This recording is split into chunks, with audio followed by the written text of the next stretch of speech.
Good morning, welcome to నమస్తే నాగేశ్వర్. సమకాలీన రాజకీయ అంశాలు, లేటెస్ట్ పొలిటికల్ అప్డేట్స్ అందించడానికి మనతో పాటుగా ప్రొఫెసర్ నాగేశ్వర్ గారు ఉన్నారు. నాగేశ్వర్ గారు నమస్తే సార్. తగ్గేదేలే, అమెరికా ఉత్పత్తులపై భారత్ ఎంత సుంకం విధిస్తుందో మేము అంతే సుంకం విధిస్తాం అంటే ఇండైరెక్ట్గా తమ్ముడే పేకాట అని చెప్పి మోడీ గారితో ట్రంప్ గారు అన్న మాట్లాడుతూ జరుగుతున్న ప్రసాద్. అసలు ఈయన ఎందుకు వెళ్ళినట్టు, ఏమి సాధించినట్టు సార్? అంటే ఈ సిరీస్ ఆఫ్ ఈవెంట్ చూస్తే మన ప్రధానమంత్రి అమెరికా గడ్డపైన అడుగు పెట్టిన అప్పటి నుంచి ఏం జరిగింది, ఈవెన్ పెట్టక ముందే ఏం జరిగింది. నరేంద్ర మోడీకి భారీ స్వాగతం. ఆయన వైట్ హౌస్ సమీపంలో ఉన్న బ్లేర్ హౌస్లో ఆయనకి అకామిడేషన్. ఒక ఫారిన్ డిగ్నటరీకి రేర్గా ఇచ్చే గౌరవం ఏంటంటే ఆ బ్లేర్ హౌస్లో అమెరికా జెండాను తీసి భారత పతాకాన్ని ఎగిరేయడం. తర్వాత వైట్ హౌస్కు మోడీ చేరడంతోనే ట్రంప్ గట్టిగా కౌగలించుకొని షేక్ హ్యాండ్ ఇచ్చి స్వయాన ఆయనే చైర్ లాగి కూర్చుండబెట్టి, తర్వాత అవర్ జర్నీ టుగెదర్ అని ఫోటోలతో కూడిన పుస్తకాన్ని ట్రంప్ మోడీకి బహుకరించడం. సో ఇదంతా ఈవెన్ మీకు ప్రెస్ కాన్ఫరెన్స్లో, జాయింట్ ప్రెస్ కాన్ఫరెన్స్లో కూడా ఎవరు టఫ్ నెగోషియేటర్, మీరా మోడీయా అంటే మోడీకి నాకు పోటీయే లేదు, ఆయన చాలా గట్టిగా నెగోషియేట్ చేస్తాడు, ఆయన చాలా స్ట్రాంగ్ అని మా మోడీకి బాగా ప్రైజ్ చేసి ఇవన్నీ కనబడింది. అదే సమయంలో మీరు అన్నట్టు పేకాట, తమ్ముడే పేకాట అన్నట్లు. సో పేకాట కూడా మొదలుపెట్టాడు. మోడీ రాకముందే మోడీ ఇండియన్ టైం 2:30కి రీచ్ అయ్యాడు. ఇండియన్ టైం 2:30 AM, మార్నింగ్ 2:30 మనకు. సో మార్నింగ్ అంతకుముందు ఒక 3 hours ముందు 11:30కి నైట్, మన ఇండియన్ టైం నైట్కు ట్రంప్ రెసిప్రోకల్ టారిఫ్స్ అని ఒక ఎగ్జిక్యూటివ్ ఆర్డర్ సైన్ చేశాడు. ఈ రెసిప్రోకల్ టారిఫ్స్ అంటే అమెరికా ఉత్పత్తుల పైన ఏ దేశము ఎంత దిగుమతి సుంకం వేస్తే, ఇంపోర్ట్ డ్యూటీ వేస్తే ఆ దేశ ఉత్పత్తుల పైన అమెరికా కూడా అంతే దిగుమతి సుంకం వేస్తుంది. సో దీన్ని రెసిప్రోకల్ డ్యూటీస్ అంటారు. ఇది ఇండియా చాలా నష్టపోయే అంశం. ఎందుకంటే మన దేశంలో 2 దేశాలు సేమ్ సుంకాలు ఎప్పుడు రాదు. ఎందుకంటే ఆయా దేశాల ఎకనామిక్ స్థాయిని బట్టి, ఆ దేశాల కెపాసిటీని బట్టి ఉంటుంది.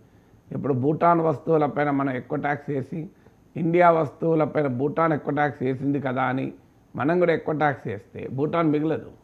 ఎందుకంటే మన కంట్రీ ముందు భూటాన్ కెపాసిటీ తక్కువ.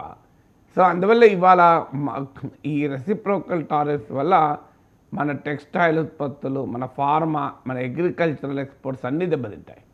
సో మన ఎక్స్పోర్ట్స్ ఇప్పటికే గ్లోబల్ ఎకానమీ డిస్రప్ట్ అయిపోయి, గ్లోబల్ జియో ఎకనామిక్ టెన్షన్స్ అంటారు, జియో పొలిటికల్ టెన్షన్స్ వల్ల మన దేశ ఎగుమతులు ఇవాళ చాలా ఇబ్బందుల్లో ఉన్నాయి. ఇప్పుడు ట్రంప్ విధించిన రెసిప్రోకల్ డ్యూటీస్ వల్ల మన ఎక్స్పోర్ట్స్ ఇంకా ఇబ్బందులు పడతాయి.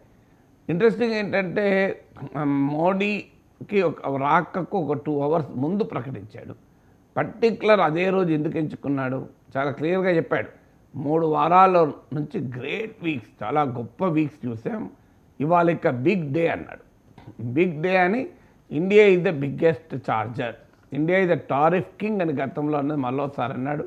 మోడీ సమక్షంలో, మోడీ ఉండగా ప్రెస్ కాన్ఫరెన్స్లో మళ్ళీ భారతదేశం biggest charger, India is the biggest abuser of tariffs అన్నాడు. సో వాళ్ళు కొంత హార్లీ డేవిడ్సన్ మోటార్ సైకిళ్ళ పైన, ఐఎన్ కార్ల పైన కొంత తగ్గించినా ఇంకా చాలా ఎక్కువగా ఉన్నాయి సుంకాలు, తగ్గించాల్సిందే అని వ్యాఖ్యానించాడు. సో అందువల్ల మీరు అన్నట్లు తమ్ముడే పేకాటే కరెక్టే అది. ఎందుకంటే క్లియర్గా మోడీకోమో తారీఫ్, భారతదేశానికేమో టారిఫ్ ఇచ్చాడు. మోడీకి మామూలు తారీఫ్ కాదు, మోడీని పొగిడాడు, భారతదేశాన్ని అటాక్ చేశాడు. ఇదొక తెలివైన అమెరికన్ డిప్లొమసీ. సో అమెరికా, నాకు ఇప్పటికి గుర్తు, హార్వర్డ్ బిజినెస్ రివ్యూకు, ఇది ప్రపంచంలో ఒక ప్రఖ్యాత జర్నల్ హార్వర్డ్ బిజినెస్ రివ్యూకి ఒక ఆర్టికల్ పంపాను. నాకు రిప్లై వచ్చింది mail, congratulations for sending a very interesting article అని. ఈసారి నేను చూస్తూ నేను ఏమనుకుంటాను, నా ఆర్టికల్ పబ్లిష్ అయిపోతుంది అనుకుంటాను. Congratulations professor, thank you very much for sending and very interesting and exciting article. We have really enjoyed reading your article. ఇక్కడ వరకు అయితే నేనేమనుకుంటా పబ్లిష్ అయిపోతుంది అనుకుంటా. తర్వాత నెక్స్ట్ వర్డ్ ఏంటంటే unfortunately we're not able to accommodate your article, అంటే మేము మీ ఆర్టికల్ ప్రచురించలేము. అవును. We're sure that your article will get published in a very good journal అంటే మళ్ళీ తారీఫ్, 2 తారీఫ్ల మధ్య ఒక తారీఫ్ పెట్టాడు. That is way how Americans communicate. మీకు అమెరికన్ డిప్లొమసీలో ఉన్న తెలివైనతనం అంటే ఒకవైపేమో మోడీ పైన ప్రేసెస్, మరోవైపేమో ఇండియా పైన ప్రెషర్స్. సో మనం ఉబ్బితబ్బిబ్బైపోకూడదు. మనకు మన రాజకీయ నాయకులకు కావాల్సింది పబ్లిసిటీ. నిన్న దాకా ఇప్పుడు సోషల్ మీడియాలో ఏంటి, ఆహా మోడీ, ఓహో మోడీ, జయహో మోడీ, జయహో మోడీ అంటూ చూడు ట్రంపే చేరులాగాడు, ట్రంపే పేర్చుకున్నాడు, ట్రంపే కౌగలించుకున్నాడు, ట్రంపే సెకండ్ ఇచ్చాడు. ఈ కొలోనియల్ మైండ్ సెట్ నుంచి మనం బయటపడాలి. మన పార్లమెంటుకు ప్రసంగించడానికి ప్రెసిడెంట్ ఒబామా వస్తే మన ఎంపీలు తొక్కిసలాట. ఎందుకు? ఒబామాతో షేక్ హ్యాండ్ ఇవ్వడానికి. ఒబామాతో షేక్ హ్యాండ్ ఇవ్వడానికి మీద పడ్డారు ఎంపీలు. లిటరల్లీ స్టాంపీడ్ అయింది, లిటరల్లీ తొక్కిసలాట. అంటే ఈ కొలోనియల్ మైండ్ సెట్. ట్రంప్ పొగిడితే ఏమవుతుంది? How does it matter? Trump పొగడత కన్నా మోడీ చాలా గొప్పవాడు. ట్రంప్ పొగిడితే గొప్పవాడు కాలే. ఈ దేశంలో 3 ఎన్నికల్ని అప్రతిహతంగా గెలిచి వచ్చినటువంటి ఒక నాయకుడు.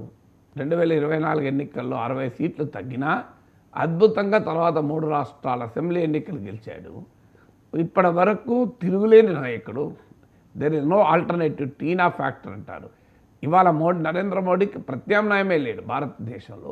One of the most popular prime ministers of the country. Indian హిస్టరీలో బహుశా నేను కంపారిజన్ చేయకూడదు చరిత్రలో ఒకరిని ఇంకోరిని, but is definitely one of the most popular prime ministers of the country. కోట్లాది మంది అభిమానాన్ని పొందడం కన్నా ట్రంప్ కౌగలించుకుంటే ఎక్కువ పాపులారిటీ వస్తుందా? ట్రంప్ షేక్ హ్యాండ్ ఇస్తే పులకరించిపోవాలా మనం? ట్రంప్ పులకరింతలకు చేర్లాగుడుకు మనం పులకరించిపోవాల్సిన స్థాయిలో భారతీయులు ఉండాల్సిన అవసరం లేదు. This is make India great again. నేర్చుకోండి. ఎందుకు ఈ కొలోనియల్ మైండ్ సెట్? ట్రంప్ కౌగలించుకుంటే, ట్రంప్ షేక్ హ్యాండ్ ఇస్తే, ట్రంప్ చైర్ లాగితే, ట్రంప్ సంతకం పెడితే, ట్రంప్ నవ్వితే, ట్రంప్ దగ్గితే, తుమ్మితే కూడా మనం కింద మీద అవడం ఎందుకు? నాకు అర్థం కాదు. అందువల్ల ఈ సోషల్ మీడియా ఉన్మాదం మంచిది కాదు. అందువల్ల Modi doesn't need a certificate from Trump. అందువల్ల ఎందుకు ఇంత పొగిడాడు కదా, మై గుడ్ ఫ్రెండ్ అన్నాడు, వీ మిస్ యూ అంటూ మాట్లాడాడు. స్వయాన తానే తన విదేశాంగ మంత్రి మార్క్ రూబియోకు, ఇలాన్ మస్క్ వీళ్ళందరికీ పరిచయం చేశాడు.